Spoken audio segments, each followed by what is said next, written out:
안녕하세요. 금빛 물결입니다. 요즘 날씨가 많이 추운데요. 건강들 하시고요. 지난 시간에는 지리산 첫 번째 편을 말씀드렸는데 오늘은 지리산 두 번째 편 계속 이어서 배 회장님 말씀을 듣도록 하겠습니다. 예, 지리산이 엄청 큰 산이라는 것을 모르는 사람은 없을 것입니다. 그만큼 지리산이 이제 크다는 것을 얘기하면서 한 꼭지로 그냥 넘기자니까 너무 이야기거리가 많이 남아버려요. 그래서 오늘 그 두 번째 시간, 아마 세 번째, 네 번째까지 갈는지도 모르겠어요. 그래서 오늘은 지리산의 뭐 골짜기, 봉우리 그런 중심으로 얘기가 될 것 같습니다. 보시다시피 이렇게 지금 지리산이 보이고 있지만 말하자면 이건 지리산의 하나의 봉우리일 뿐이죠. 그러니까 지리산 하면요, 산이라고 이렇게 보지는 말고 산물이라고 보시면 돼요. 그러니까 하나의 큰 산, 그러니까 여기도 산 저기도 산 하는 그 산을 묶은 그 전체를 지리산으로 봐야 된다 이거죠. 그러니까 지리산 속에는 산자가 들어간 봉우리와 더불어 봉자가 들어간 이름들이 엄청나게 많아요. 그래서 이쪽 뭐 하동 쪽에 지리산이냐 구례 쪽이냐 지리산이냐 이래 가지고서 우리가 이제 나눠서 이렇게 이제 얘기를 많이 해야 되는데, 사실은 좀 옛날 같으면요, 산 하면은 어느 고을의 산이냐 이걸 따졌거든요. 근데 여러분들 따지시면은 산 하면 그 지리산 어느 쪽 고을로 보시겠어요? 어려울 거 아니겠어요? 도만 하더라도 3개도인데, 그렇죠. 그리고 군만 하더라도 시군만 하더라도 5개인데, 근데 대체적으로 보면은 함양 하당 쪽으로 그냥 그 경계선이 그어져 있어요. 그러니까 전라도 지리산이라기보다는 도리어 경상도 지리산으로 이렇게 많이 봤다는 거죠. 그래서 지금 여기 띄워져 있는 화면을 보면 제가 이렇게 제목을 붙여 지리산은 두류산이다 이거예요. 요거는 좀 기억을 해 주시면 좋겠어요. 요 두류라는 음과 지리라는 그 음의 차이는 별로 없죠. 사실은 두류를 갖다가 국외음화 시켜버리면, 국외음화라는 게 그 입천장 소리거든요. 우리말은 이 디귿 소리를 내기가 좀 힘이 들 때 이 혀가 입천장에 닿아가지고서 쉬운 발음으로 내려고 하는 습성이 있어요. 그게 바로 입천장 소리. 한자말로 말하면 국외음이라고 그러는데, 이걸 국외음화로 간다고 하면은 주류가 되는 거예요. 더불어 뒤에 이 류 자체도요, 발음이 어려워요. 그게 이제 가면은 리로 돼버리는 거죠. 그럼 답은 나오잖아요. 두가 지루 간다, 류가 리로 간다 하면은 결국 이렇게 된다는 거죠. 그래서 지리산은 두류산이고, 이 두류산은 바로 또 두류산이 아니라 사실은 두루산으로 봐야 된다 이런 얘기입니다. 그럼 그걸 달리 말하면 두레산 이렇게 볼 게 되고요. 자, 그럼 우리말로 풀면 그건 뭐냐 이제 이런 물음이 나올 텐데요. 보면은 사실은 둘러친 산이 아니냐 이제 이런 답이 나오는 거예요. 이건 뭐 명확한 답이라고 할 수는 없어요. 근데 제가 이제 땅 이름을 연구하는 단계에서 생각을 해보면은 그 산무리가 활짝 여러 돌을 이렇게 둘러쳐서 활짝 팔을 벌리고 있는 그런 형세이므로 그 모든 고을을 둘러친 산이다라는 그런 의미에서 이렇게 갔을 가능성, 이것도 좀 생각을 해보는 것이죠. 다음 화면을 한번 볼게요. 보면은 예, 그거 이전에 이제 요거 아닙니까? 근데 요걸 잘 보세요. 요 이자가요, 한자 옥편에 보면 절대로 리자에 포함되지 않습니다. 이거는요. 이건 국외음화도 아니고 아무것도 아니에요. 그냥 발음 자체가 이입니다. 이거는요. 그래서 이것을 제대로 음대로 한자 음대로 읽으면 지리산은 절대로 아닙니다. 지이산이에요. 그런데 왜 지리산이라는 이걸 갖다가 이렇게 표시를 했을까?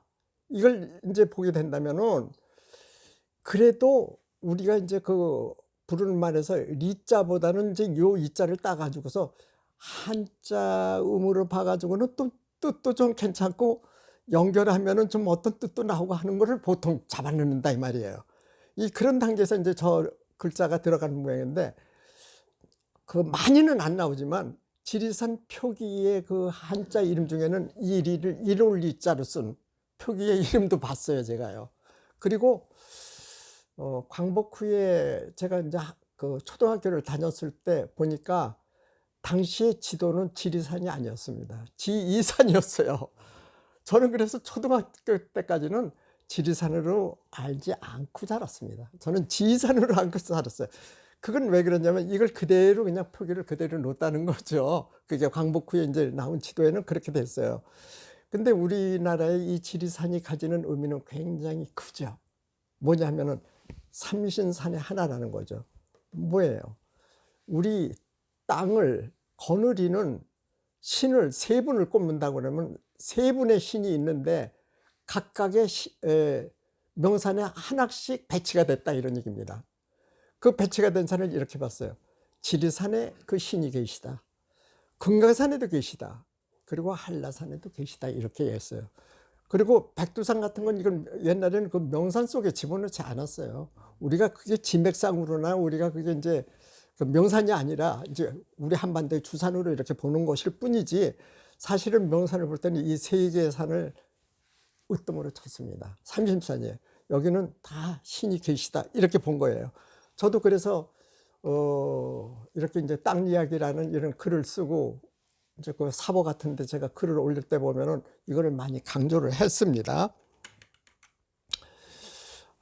뭐 조금 전에 제가 말씀드렸듯이 바로 그겁니다. 지리산은 봉우리가 엄청 많다. 이게 다예요.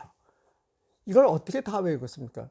여러분들 보시면 여기서 몇 가지밖에 모를 것 같은데요. 이 제석봉 같은 거 이런 건 별로 알지 못할 것 같아요. 반야봉은 혹시 알지 모르겠어요. 반야봉. 노고단은 알겠죠. 이것도 산이거든요. 하나의 산이거든요. 이런 정도 알 거예요. 그리고서 뭐 다른 거는 어떻게 알만한 게 없어요. 근데 이게 지리산의 봉우리인데 다 1000m가 넘는 그런 봉우리들이래. 이야, 하나의 산무리 속에 1000m 이상의 봉우리들이 저렇게 많아? 여러분들도 놀라실 겁니다. 그런가 하면은 지리산이 이 많은 봉우리를 거느렸다가 하면 그 영역이 굉장히 넓을 거 아니겠어요. 그러니까 삼도에 거쳤다는 얘기를 제가 드린 거 아닙니까? 뭐 전라 그 남도 북도 뭐 이렇게 거쳐가서 이제 이런 거 보면 남원시 이제 그게 옛날에 남원군이었죠. 그리고 구례, 그리고 이제 경상도 쪽으로 와서 하동, 그리고 산청, 함안 여기를 다 아울러서 이 지리산이 깔고 앉은 거예요. 굉장히 큰 산이라는 그 말이죠. 그래서 한마디로 말해서 지리산이지만 지리산은 따로따로 그 봉우리대로 얘기를 한다면 이걸 따로따로 불러서 우리가 기억을 해야 되는 거예요. 그래서 우리가 이제 이런 생각을 해요. 백두산의 높이가 2744m.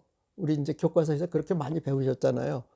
근데 2744 굉장히 높구나 그러시겠죠. 자, 높죠. 맞는데 그 2744m라는 높이는 해발입니다. 해발이에요. 그러니까 해발이라는 건 바로 바다의 수면부터 치는 높이를 얘기하는 것이거든요. 그럼 2744 높이는 바다의 해상의 해면부터 그 산마루까지의 꼭대기에 수직 높이를 얘기하는 거예요. 수직 높이를 얘기를 하는 겁니다. 그런데 백두산은요, 이미 개마고원이라는 그 높이가 이미 올라가 있어요. 그 말하자면 그걸 이제 고원이라고 그러죠. 고원. 공원이 아니라 고원이라고 그러잖아요. 그 고원 위에 뾰족 올라간 겁니다. 이게 백두산이에요. 여러분들 2744가 바다에서부터 2744 올라간 거 아닙니다. 그래서 여기 있는 이 봉우리도 전부 1000m가 넘지만 원래 지리산 무리가 깔고 앉아있는 그 지형 자체가 높은 거예요. 거기 삐쭉삐쭉 솟으면 다 이런 봉우리들이 1000m가 높을 수밖에 없는 거죠. 이런 건 좀 상식적으로 알아두셔야 돼요.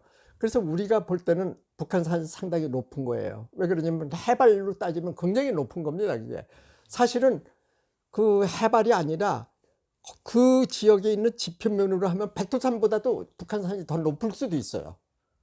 예, 그런 관계로 우리는 그 높이를 생각을 해야 되는 겁니다. 그래서 북한에는 우리나라 그 2000m 높이의 그 산들이 많은 그 이유 중에 하나가 바로 그 높은 지대의 산들이 삐쭉삐쭉 올라가 있기 때문에 그 높이가 다 그렇게 올라가 있는 겁니다. 그래서 이제 지리산 봉우리 얘기를 하다가 이 높이 얘기를 제가 했지만은 요건 이제 강조하고 싶어요. 그래서 3도 5시군에 걸쳐 있다 이런 얘기죠. 옛날에는 3도 5군에 걸쳐 있다고 이제 배우는 건데요. 도만 하더라도 전북, 전남, 경남 세 군데잖아요. 전북, 전남, 경남 세 군데. 근데 전북, 전남에는 여기 전북에 남원 하나, 전남에 구례 하나 이렇게 해가지고 있는데 경상도에는 군이 이렇게 함양, 산청, 하동으로 사실상 지리산 전체의 넓이를 가지고서 따져볼 때 경상도 쪽에 깔고 앉아있는 그 면적이 이 전라도 쪽에 깔고 앉는 면적의 2배 정도가 된다 이겁니다. 그만큼 지리산은 지도상으로 그 면적을 나타낸다고 하면 경상도 쪽이다라고 이렇게 아시면 되겠어요. 예, 오늘은 이 봉우리와 지리산의 그 여러 봉우리의 그 높이 관계 또 지리산이 걸쳐 있는 그 지역에 관해서 제가 말씀을 드렸습니다. 고맙습니다.